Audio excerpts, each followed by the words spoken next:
Muito boa tarde, queridos amigos, queridas amigas do Grupo Espírita Paulo de Tarso. Hoje é um dia de muita alegria, pois estamos aqui com a presença da nossa queridíssima irmã Yasmin Madeira, que vai aqui nos trazer orientações, esclarecimentos sobre um tema importantíssimo para a vida de todos nós, o perdão. Seja bem-vinda, Yasmin, é um prazer ter você aqui. Muito obrigada, Paulo. É uma alegria para mim estar aqui com vocês. Eu espero que possamos ter uma tarde na qual possamos refletir juntos sobre essa temática tão significativa para a nossa felicidade, para o nosso equilíbrio mental e espiritual. Yasmin, fala um pouquinho o que você tem feito na televisão, no rádio, na internet, viajando de um lado para o outro. Então, como um espírito muito necessitado, os benfeitores me têm possibilitado, apesar das minhas incompetências, trabalhar fazendo algo na rádio, né? Nós estamos com um programa na Rádio Rio de Janeiro, 1400 AM. Esse programa também vai para a Web Rádio Fraternidade, para a Web Rádio Portal da Luz. É o programa Vivências com Jesus. Vai também para a Rede Amigo Espírita Nacional e Internacional. Nós estamos também com um programa na Rede Amigo Espírita. O Vivências vai ao ar toda segunda às 9 horas da noite. E às 8 horas da manhã de sextas-feiras, nós estamos na Rede Amigo Espírita Nacional, Internacional e na TV Nova Luz, com o programa Evangelho na Rede. Às 9 horas de domingo, uma vez por domingo, nós estamos no Evangelho, na TV Nova Luz, o Evangelho no Lar, às 9 horas da noite, né? E temos o Despertar Espírita, quinzenalmente, às segundas, às 8 horas da noite. Eu fico uma quinzena, a Américo Nunes fica na outra, no Despertar Espírita. E aí nós vamos, né? Estamos caminhando nessa nossa necessidade de renovação das nossas almas através dessa oportunidade da doutrina espírita. E bom, Yasmin, então você está cumprindo à risca o que diz o capítulo 5 do Evangelho. O Cristo Consolador. Espíritas, amai-vos e instruí-vos, né? Depender de instrução sua pelas web rádios, não vai faltar, não é mesmo? Olha, é uma tentativa de renovação da minha alma e eu recebo muito mais do que eu dou. E agradeço muito aos benfeitores a oportunidade do serviço, né? Tenho tentado me desincumbir dessa tarefa com muito denodo, com muito carinho, com muito amor, e vamos caminhando, né? Mas sempre sabendo que uma coisa é você falar. Agora, o desafio essencial é, na realidade, colocarmos em prática o Evangelho de Jesus. Exatamente. Então, para a gente começar, vamos fazer a nossa prece.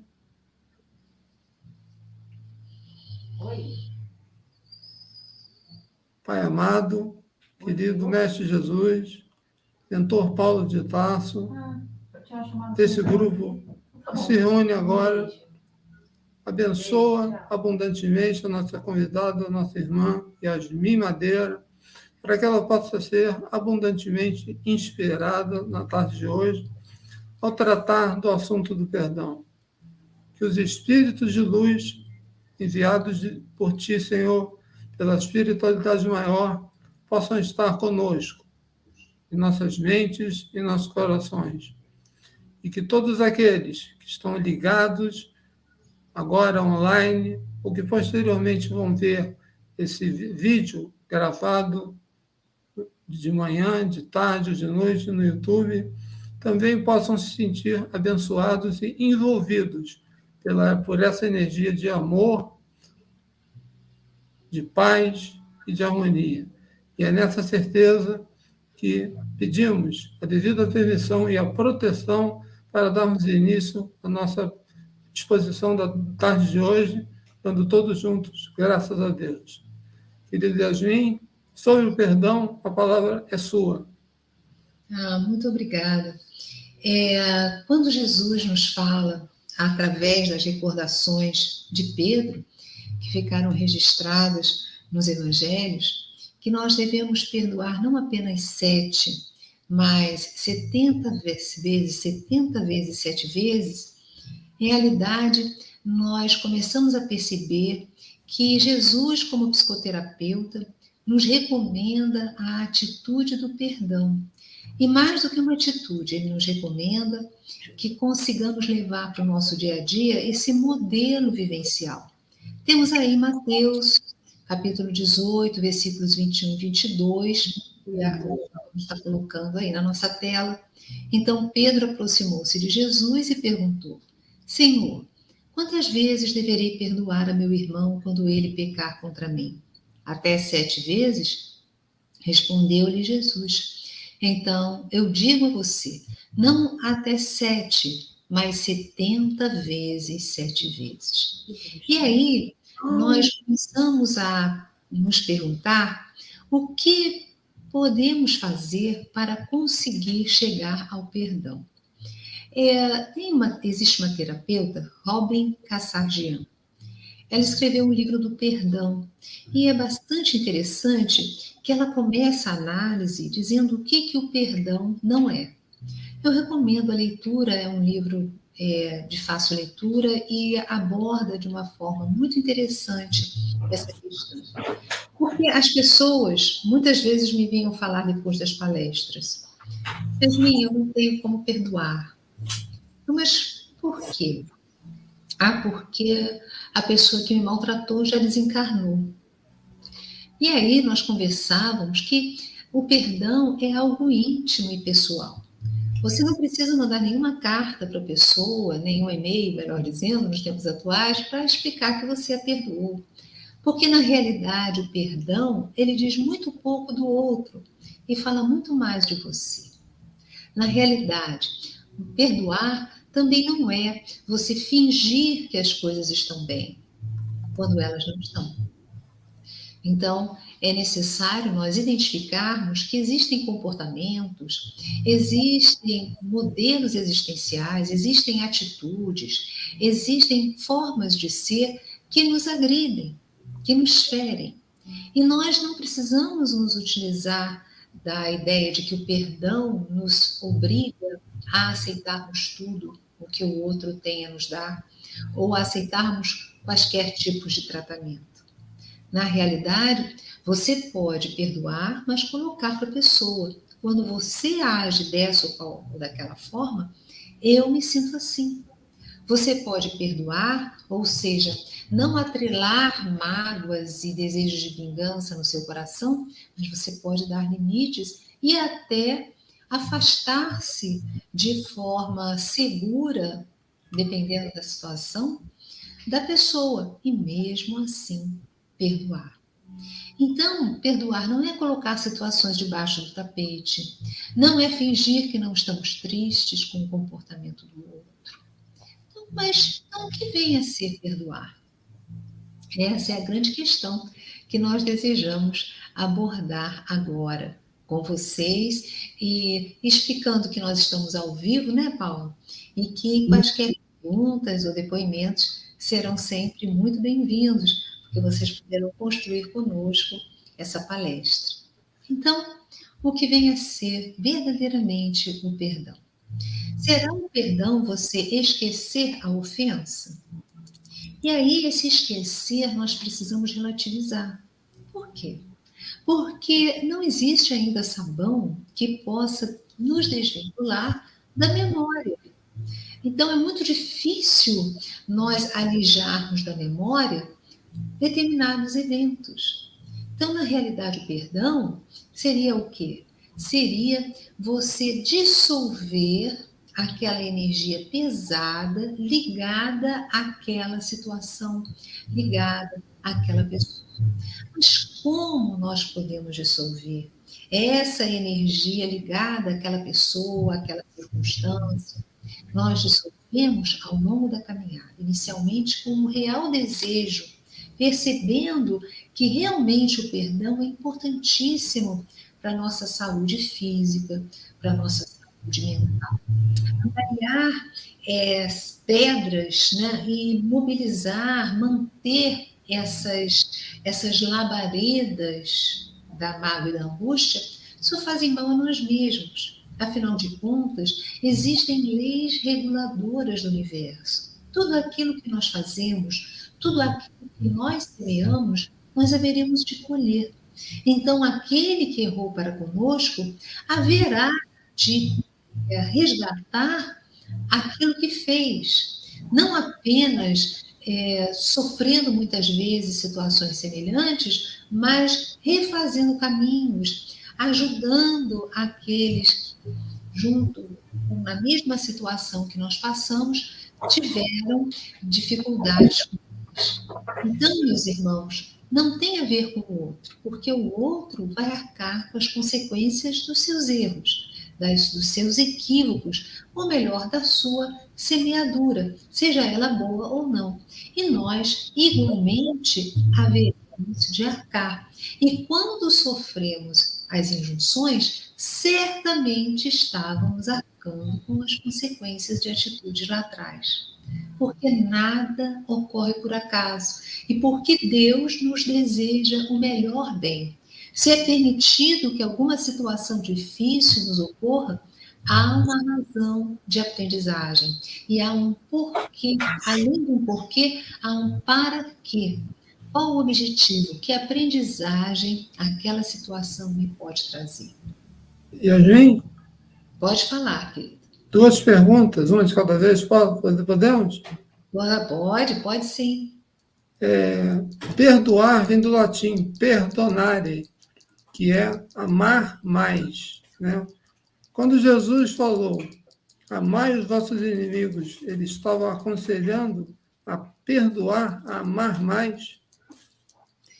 É muito interessante essa questão, porque no livro Evangelho segundo o Espiritismo, Kardec tem um capítulo no qual ele dedica o estudo e a reflexão a essa questão. Como é amar os inimigos? Será que amar os inimigos é exatamente igual a amar um amigo? Amar. O que significa amar? Então, antes de conversarmos sobre o que seja amar os inimigos, vamos conversar sobre este amar mais. Certa feita, eu perguntei isso à benfeitora da casa, Maria Clara, e ela fala que amar é cuidar. Então, aqueles que estão perturbados, eles necessitam ainda mais dos nossos cuidados. Se a vida não nos permite mais, ou se a própria relação esgarçou de forma que nós não temos condições de ajudá-los mais, nós podemos fazê-lo através das visualizações terapêuticas, nós podemos fazê-lo através das nossas orações. Kardec explica que amar os inimigos não é a mesma coisa que amar um amigo, porque não está na natureza mesma das situações. Eu não vou me sentir à vontade diante de um inimigo e com certeza me sentirei à vontade e acolhida diante de uma amiga, de um amigo. Então, amar os inimigos é não lhes querer mal. Amar os inimigos é não lhes desejar o mal. Amar os inimigos é não ficar feliz, satisfeito com o mal que lhes advenha. Amar os inimigos é não impedi-los de terem conosco uma relação que seja possível ter. Então, tudo isso, meus irmãos, vai nos orientando que o amor aos inimigos, o amor àqueles que nos feriram, que nos traíram, que nos abandonaram, nos magoaram de alguma maneira, é algo que irá nos iluminar internamente e vai nos ajudar a nos perdoar também. E o que tem isso a ver? O que esse perdão ao outro tem a ver com perdão a nós mesmos? Tem tudo a ver. Agora, eu não sei se eu posso falar agora ou se eu deixo para o final. Paulo, você ainda tem outras questões? Tem mais uma. Então, As duas. A partir dessa definição que você deu, amar, né, passa a ser não só um sentimento, mas como passa a ser uma vibração. Seria correto dizer isso? Exatamente. Amar e perdoar é exatamente ativar em nós uma vibração de equilíbrio que vai neutralizar todo aquele sofrimento. Como assim? Quando nós estamos magoados, pensar que aquela pessoa fez o que tinha condições emocionais de fazer, ao pensarmos que aquela pessoa fez aquilo que dava conta de fazer e que não é nada contra nós, se não estivéssemos ali, se fosse outra pessoa no nosso lugar, ela teria agido da mesma maneira. Quando começamos a pensar nisso, nós começamos a aliviar a nossa angústia e muitas vezes a nossa indignação. Porque começamos a pensar, puxa, mas como pode fazer isso comigo? Como pode fazer isso comigo diante de tudo aquilo que eu já fiz de bom? Então, há circunstâncias para as quais o perdão parece-nos que fica ainda mais difícil, porque se trata de neutralizar uma energia muito difícil, mas que foi originada diante de alguém que nós amamos muito, que nós ajudamos muito, que nós cuidamos muito. Então, isso muitas vezes nos fere, mas nós precisamos estar atentos de que o amor que Jesus nos pede, que é o amor ágape, esse amor verdadeiro, esse amor, ele aceita o outro com as fragilidades e as dificuldades que o outro possui. Então, quando a pessoa age no mal, é sinal que ela tem pontos cegos imensos dentro dela própria e muitas situações a vencer, e o sofrimento certamente lhe baterá à porta para acordá-la desse comportamento. Mas nós não devemos desejar que o mal lhe advenha.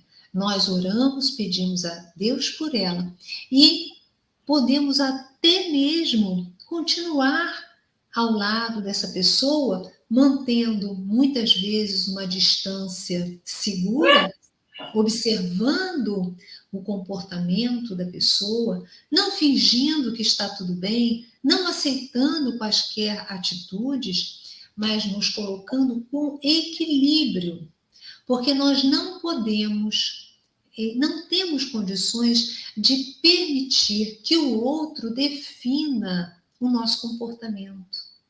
Se o outro está sendo mal educado, vamos decidir ser educados. Porque é uma decisão nossa, é um alinhamento nosso com o nosso processo evolutivo.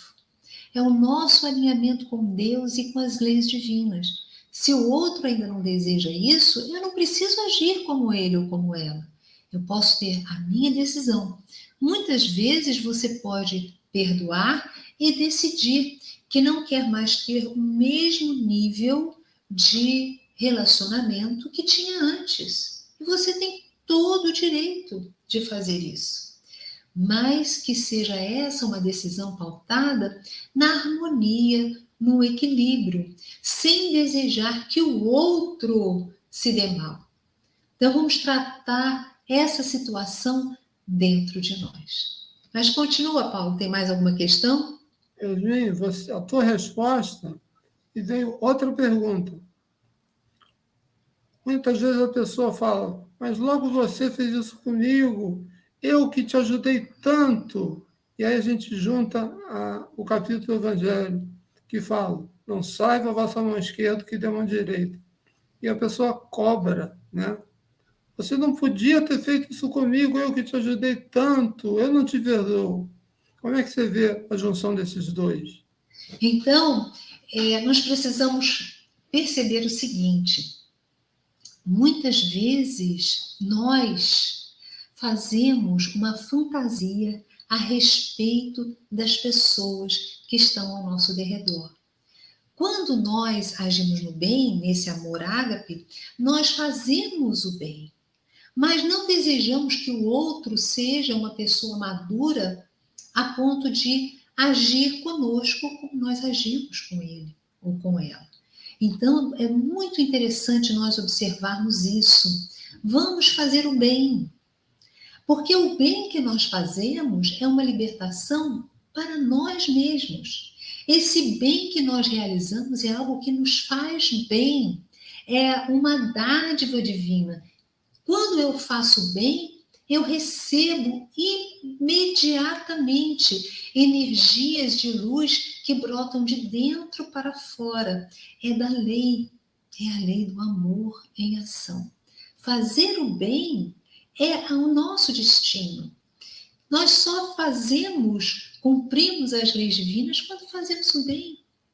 Não podemos, no entanto, aguardar que o outro se comporte como nós. Quando o outro não nos entende, quando o outro nos trai, quando o outro nos faz sofrer, é significativo nós precisamos alterar a nossa ligação de maneira a nos preservarmos. Isso é correto. Nós devemos nos preservar porque precisamos cuidar de nós. Amar ao próximo como amamos a nós mesmos. Então, precisamos cuidar de nós. No entanto, não vamos nos impedir, não vamos nos bloquear na ajuda que poderemos fazer a esses irmãos. Então, havendo alguma necessidade de ajuda, vamos levantar as mangas e vamos ajudar. É imprescindível nós observarmos que somos filhos do Altíssimo. É imprescindível nós observarmos que quando agimos no bem, nós estamos alinhados com as leis divinas. E esse é o nosso propósito existencial. Se o outro se equivoca, se o outro não age de acordo com as leis divinas, é algo que nós não temos o que fazer, porque o outro tem livre-arbítrio. E tanto tem que Deus não lhe impede de tomar as suas decisões, por mais equivocadas que elas sejam. Que cumpra a nós levarmos para a nossa encarnação a decisão de realmente colocarmos em ação o nosso desejo do bem.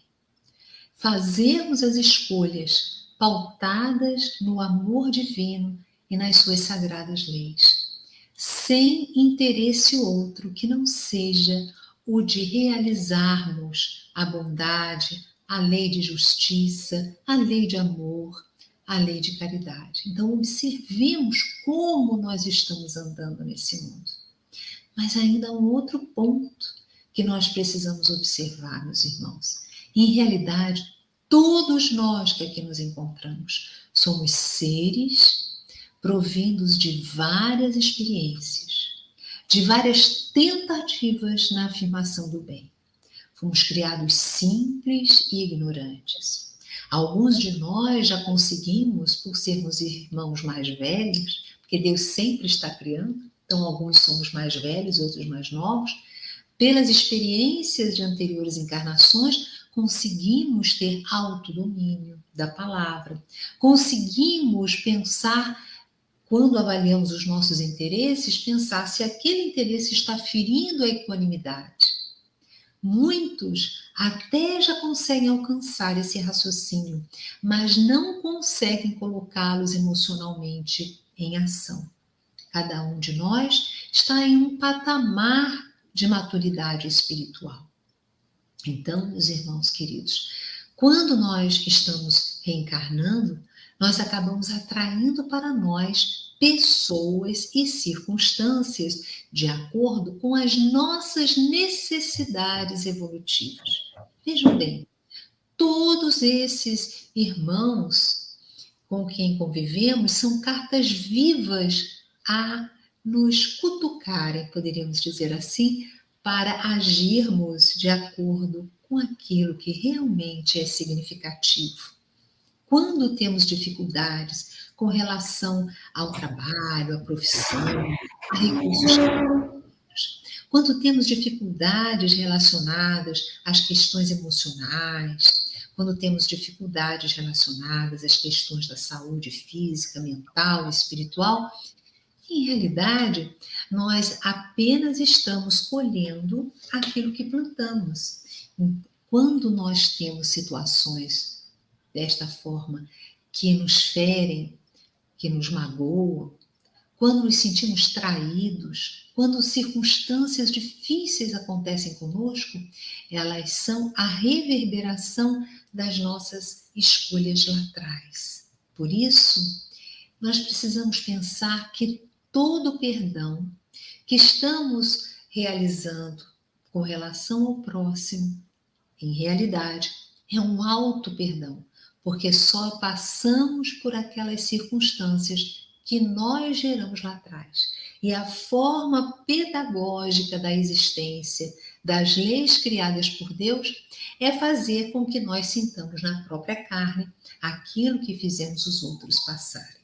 Nada do que nós estamos passando na atualidade, meus irmãos, é algo que nós não tenhamos semeado lá atrás. Então, quando eu perdoo alguém, em realidade, eu estou perdoando alguém que fez algo muito semelhante ao que eu fiz lá atrás. Portanto, podemos concluir que o perdão que eu ofereço ao outro é o perdão que eu já estou conseguindo dar a mim mesmo, a mim mesma. Não sei se me fiz entender. Diga aí, Paulo. Perfeito. E, mais uma vez, a sua colocação me desperta outra pergunta. Nós somos espíritas, acreditamos na reencarnação, na multiplicidade das existências, temos o conforto e a certeza de que existe algo lá atrás, como você falou. Fizemos alguma coisa lá atrás, existe uma justiça. E quem não acredita na reencarnação, como fica? Como perdoa? O que dizer a essas pessoas? É um desafio a mais, porque não vem sentido no sofrimento pelo qual estão passando. Quando nós somos espíritas, nós percebemos que para cada situação existencial existe uma razão de ser, existe um para quê, existe um sentido maior na educação do ser humano. Quando nós não temos essa grande pedra do quebra-cabeças que é a reencarnação, que acaba nos explicando tantas situações, nos dando sentido real da existência, quando acontece isso, em realidade, nós podemos dizer que realmente precisamos treinar a confiança em Deus. Aquela fé de que se Deus que é todo amor, se Deus que é todo poder, se Deus que é toda bondade, permite que eu passe por circunstâncias, porque essas circunstâncias me trazem algo de útil. Mesmo que não acreditemos na encarnação, como acreditamos em Deus, conseguimos, na fé que possuímos, no entendimento de que Deus é a sublime perfeição e que de tudo nos protege, conseguimos entender que se algo de mal acontece comigo, verdadeiramente não é um mal, mas um processo que vai me conduzir a algum bem. É mais difícil entender o modelo existencial pedagógico do Criador sem a peça da reencarnação nesse quebra-cabeças? Certamente que é. Não é à toa que a doutrina dos espíritos veio naquela hora na qual as luzes estavam se espargindo na humanidade. Já angariávamos um nível de compreensão maior e estávamos realmente precisando de todas as argumentações e os esclarecimentos que a doutrina espírita, no tempo certo, nos veio trazer. Yasmin, você falou de consciência, né? De evolução consciencial, de crença, de fé e confiança em quem não sabe da reencarnação. O espírito Ramatiz fala que para quem tem um pouco mais de entendimento, Deus não perdoa. Porque se Deus tivesse que perdoar, ele teria que ter se zangado, se ofendido, se aborrecido conosco de alguma forma. Então, no entender dele, sob esse ponto de vista, Deus não perdoa, porque senão ele seria como nós. Nós estaríamos igualando Deus a nós, né? Porque Deus ficou magoado com alguma ação que a gente fez e nós vamos lá pedir perdão a Deus, né? O que você acha desse tema? É muito lúcida essa fala, porque veja bem, se Jesus recomenda a nós, que somos filhos de Deus, que nós perdoemos, está muito claro que para Jesus o perdão é algo da vida. E se é Deus que criou todo o universo e as leis que o regem, criou a todos nós, é muito óbvio que ele está muito acima dessa questão do perdão. Ele nos ajuda a todos no processo evolutivo, porque ele nos criou simples e ignorantes. Então, ele já sabe das nossas dificuldades, já sabe que haveríamos de cair e nos envia seus filhos queridos, né, que são os nossos irmãos mais velhos, porque filhos também o somos. Ele nos envia estes que já passaram há mais tempo pelas fieiras das experiências primárias de evolução, para nos auxiliarmos a entender e a digerir essas dificuldades naturais que nós passamos ao longo da nossa caminhada ascensional. E tem uma historinha, né, que fala de nós, espíritas. Um amigo estava falando com outro amigo espírita. Não, mas eu não tenho mais ódio, eu não quero mais me vingar, eu sou espírita, eu conheço a lei de causa e efeito. Por isso eu perdoei aquele irmão. Mas não tem problema. A lei de causa e efeito não falha. Vai pegar ele lá na esquina. É esse o irmão que ainda perdoou ou ainda está só com um verniz de perdão? Só por fora e por dentro ainda, de fato, não perdoou. Em realidade, se percebe que no âmago da fala dele ainda existe um desejo de que o outro sofra. Essa é uma questão que nós trazemos muito em nós. Nós desejamos que o outro sofra quando nós sofremos. Até mesmo quando não é o outro que nos fez sofrer. Muitas vezes desejamos que algumas pessoas sofram. Essa faz parte de uma reação, de um grupo de reações dos espíritos que ainda estão em experiências educativas iniciais. Nós somos espíritos que ainda precisamos nos abrir mais para esses estudos, para a reflexão e para a prática do bem. Muitas vezes nós pensamos assim: sabe de uma coisa? Tudo bem, tá tudo tranquilo, eu vou olhar para frente, mas essa pessoa vai ver, vai ser alcançada pela lei. Então, o que nós estamos fazendo? Nós estamos desejando que o outro sofra.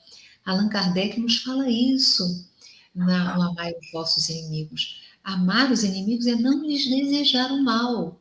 Entreguemos a Deus, que está orientando o processo ascensional dessa alma. E entendamos que ela só teve o aso, a oportunidade de fazer aquilo conosco, porque nós trazemos processos de culpa. E o que estamos falando com o outro? Estamos criando, nesse julgamento, situações para nós mesmos. Então, não julguemos para não sermos julgados. Podemos avaliar situações, mas não vamos botar rótulo no outro. Existem dificuldades. E se compreendêssemos a razão dessas atitudes de tamanha falta de bom senso, certamente nós nem cogitaríamos de perdão, porque já estaria desde a origem a situação resolvida. Já teríamos totalmente perdoado às circunstâncias. Se nós percebêssemos e soubéssemos o quanto de fragilidade existe nos corações dos homens. Yasmin, querida, e o que dizer da frase de Jesus na cruz, perto de desencarnar, olhando a multidão, olhando seus irmãos menores e rogando a Deus: Pai, perdoai, eles não sabem o que fazem. Realmente, Jesus, até o final da sua vida messiânica, nos exemplifica o perdão das ofensas, o amor aos semelhantes, a dedicação a Deus, sendo dele canal de manifestação do amor junto a todos os frágeis corações humanos. Ele pede a Deus que nos perdoe porque nós não sabemos o que fazemos. O que quer dizer? Que nós não dávamos conta de perceber o que estava acontecendo ali na sua real profundidade. Então, aqueles irmãos que ali se encontravam, muitos nós mesmos ali, não conseguíamos avaliar o significado do Cristo na nossa vida. Não conseguíamos percebê-lo como o medianeiro de Deus para o nosso aprendizado. Jesus nos pede que possamos, como ele, já no final do seu messianato, fazer, amparar os irmãos, amai-vos uns aos outros, como eu vos amei. Veja que diferente. Quando ele coloca no início do seu messianato, amai ao próximo como a si mesmo, ele coloca como referência do amor a capacidade da pessoa se amar. Quando no final da existência física, ele diz: amai-vos, eis o último mandamento, o mais novo mandamento, amai-vos como eu vos amei, ele já se coloca como a referência que precisamos buscar. E essa referência de amor, ele exemplifica na cruz, de forma iniludível, quando ele diz em sua oração: perdoai o Senhor, eles não sabem o que fazem. É assim que precisamos caminhar na vida.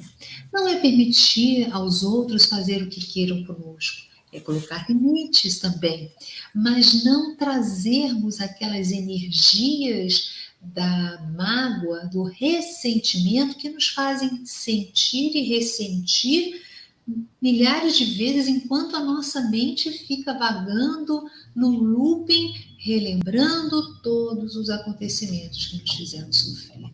Isso nos faz mal, isso não nos eleva. Entregamos a Deus as situações, rogamos ao Senhor por aqueles que nos ferem, que nos prejudicam, que nos caluniam. Organizemos a nossa vida de maneira a nos preservarmos desses irmãos encarnados e desencarnados que nos buscam prejudicar.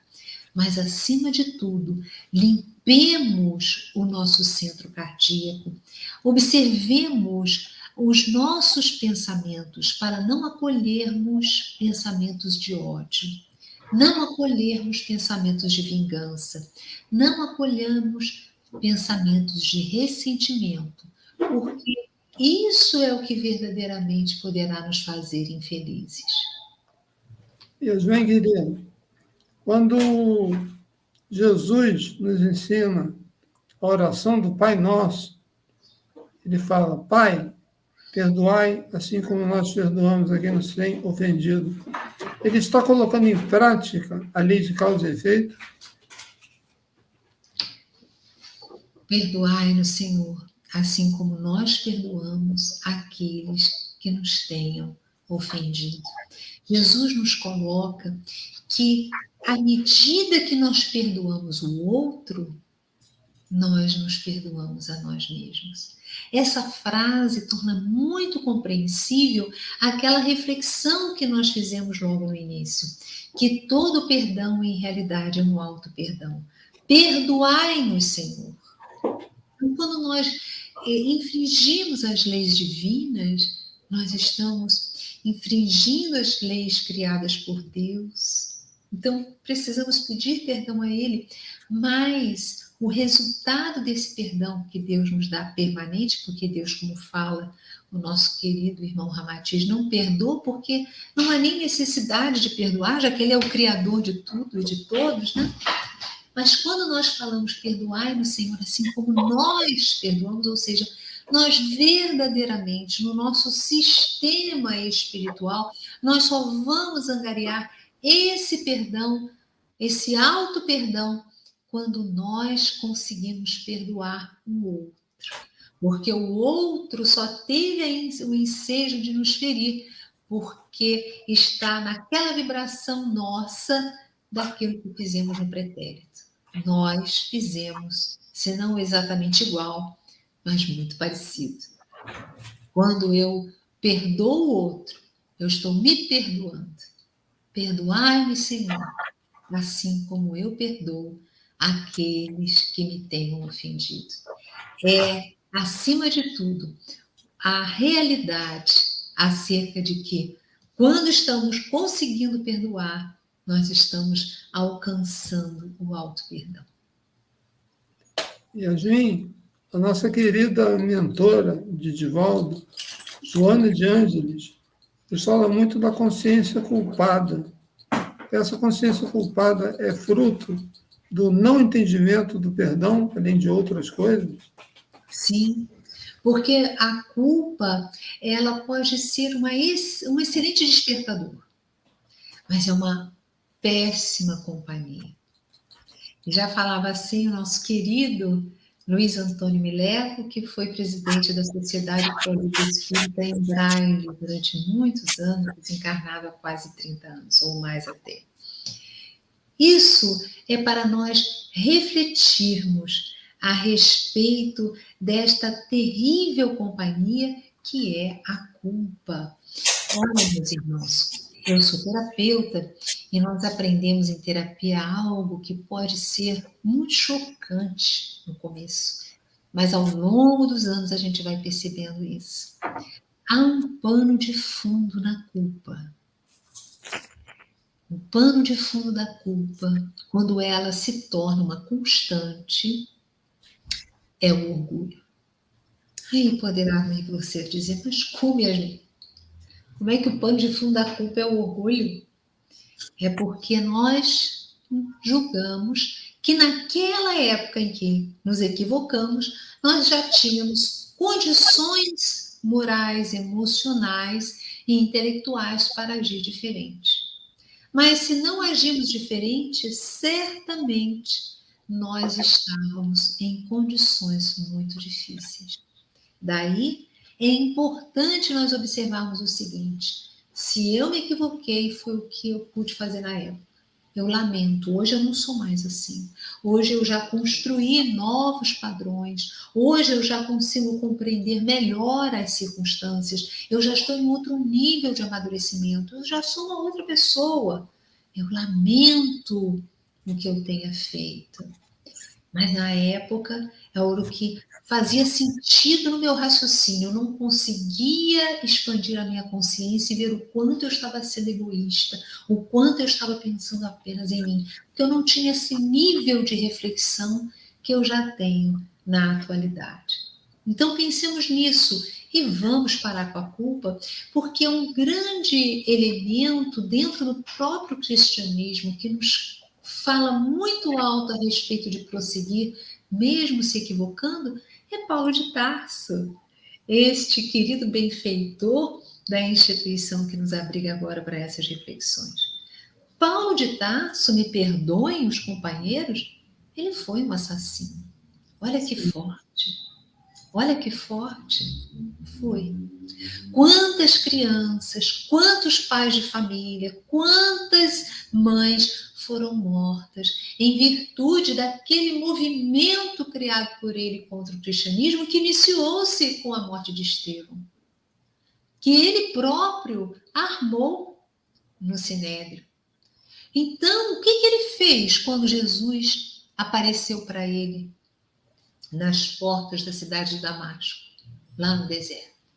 Quando o mestre aparece, ele cai do camelo e vê Jesus e conclui, diante de tudo que o Senhor lhe diz, ele conclui que Jesus era realmente o Messias.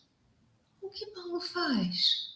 Ah, Senhor, eu estou arrasado, eu errei, eu sou um assassino, eu sou isso, eu matei Estevão, eu mandei várias outras pessoas para apedrejamento, são vários cristãos, famílias são perseguidas, Ele fez isso? Não. Olha o que ele fez. Ele simplesmente perguntou: Senhor, o que queres que eu faça?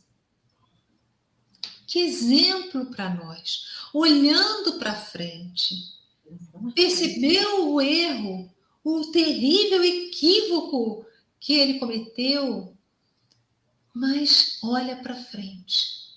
Antes ele não conseguia ver. Antes a prepotência dele não conseguia dar conta da realidade. Mas a partir do momento daquele encontro com Cristo, ele foi verdadeiramente uma outra pessoa. Mas vejam, ele não se alterou da noite para o dia. Os próprios irmãos, Ananias, por exemplo, ficava chocado quando pediam para ele inicialmente fazer uma locução sobre o Evangelho de Jesus e ele mal conseguia concatenar as ideias. Ele não conseguia porque o modelo no qual ele estava inserido, o modelo de Moisés, é muito diferenciado do modelo do cristianismo. Então, ele teve que retirar-se. Ele passou 2 anos no deserto, lá com a Áquila, com Prisca, e foi estudando com aquele casal tão humilde, tão simples, mas foi com eles estudando o Evangelho e remodelando aquela forma de pensar, assumindo um novo modelo existencial para que ele pudesse conseguir falar com a lógica do Cristo, que é uma lógica muito diferente da lógica mosaica que ele estava habituado a falar. Não sei se eu consegui me fazer entender. Muito. O exemplo de Paulo e o de Madalena talvez sejam os 2 exemplos mais marcantes de reforma, de modificação, de se ligar ao amor do Cristo, de entender o amor de Jesus e abandonar as velhas ideias. São marcos dentro da história do cristianismo para nós que estamos ainda aqui buscando a nossa reforma interior. E, por isso, é que Paulo é o mentor desse nosso grupo. Porque ele, em nenhum momento, ele titubeou, como você falou. O Sandro Kingsley, ele fala na sua palestra que ele não tentou dar um jeitinho. Jesus, espera aí, não era bem assim, eu ia por outro lado, eu errei o caminho. Ele não criou desculpas, ele não criou nada, ele simplesmente se virou e se colocou à disposição de Jesus para fazer o que preciso fosse. E aquilo era a inteligência falando, era o raciocínio, era o intelecto.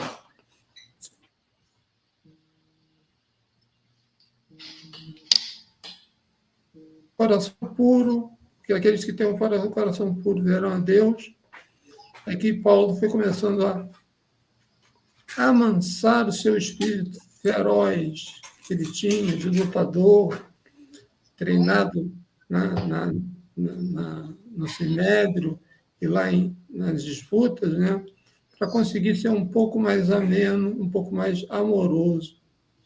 E aí o destino dele mudou de muitos e ele levou o Evangelho de Jesus até Roma, onde foi decapitado, morto, desencarnado, depois de cumprir a sua gloriosa missão de espalhar o Evangelho de Jesus por toda a Ásia Menor. E agora, Yasmin, esses minutinhos que faltam, se você puder fazer as suas últimas considerações e a sua prece de agradecimento, por favor.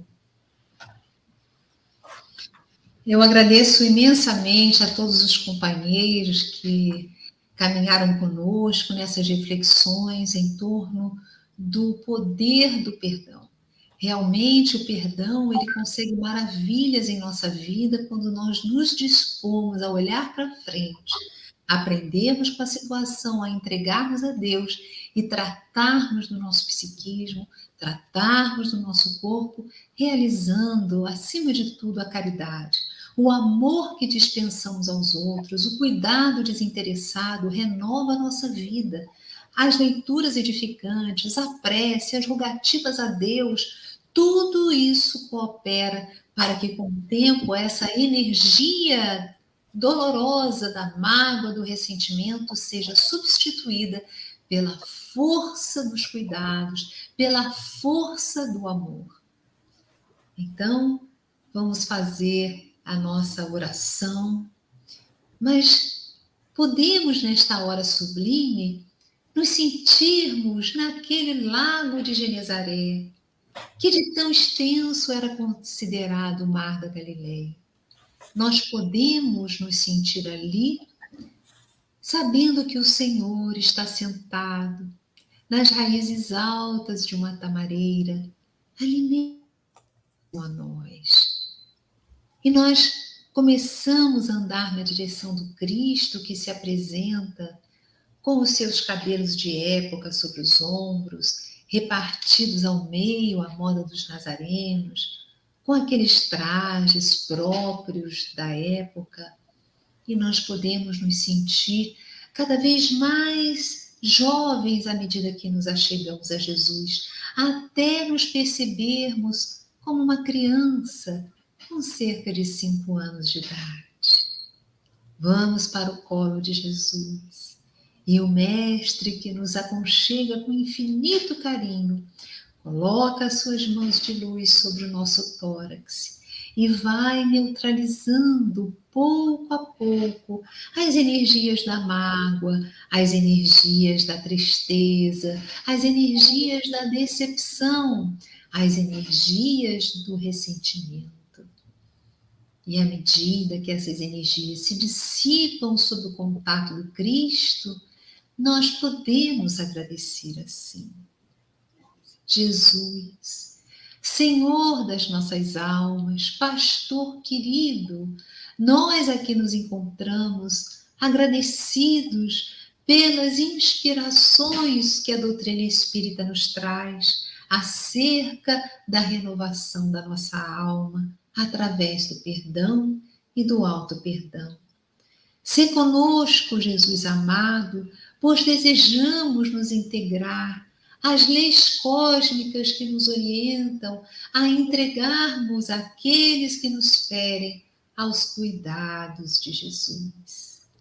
Ah, Deus Pai, nessa hora sublime nós te rogamos por todos aqueles que em algum dia tenhamos traído, magoado, prejudicado de alguma forma. Que eles recebam nesta hora sagrada o teu divino amor. Que nesta hora do bem eles recebam renovação de suas energias para caminharem olhando para frente, deixando todas as algemas das mágoas para trás. Obrigada, Senhor. E que se ainda não conseguimos nos alegrar com a alegria dos inimigos, se ainda não conseguimos vibrar para que o bem lhes aconteça, ajuda-nos a termos consciência disso e a trabalharmos em nossa alma o desejo de que todos um dia consigam chegar ao entendimento das tuas sagradas leis. Muito obrigada, Senhor Jesus. Muito obrigada, Deus Pai, que sois igualmente a mãezinha querida de todos nós. Que a vossa luz nos acompanhe agora e sempre. Graças a Deus. Graças a Deus. Yasmin, muito obrigado por ter abrilhantado nossa tarde com os teus conhecimentos, com a tua luz, com os teus esclarecimentos.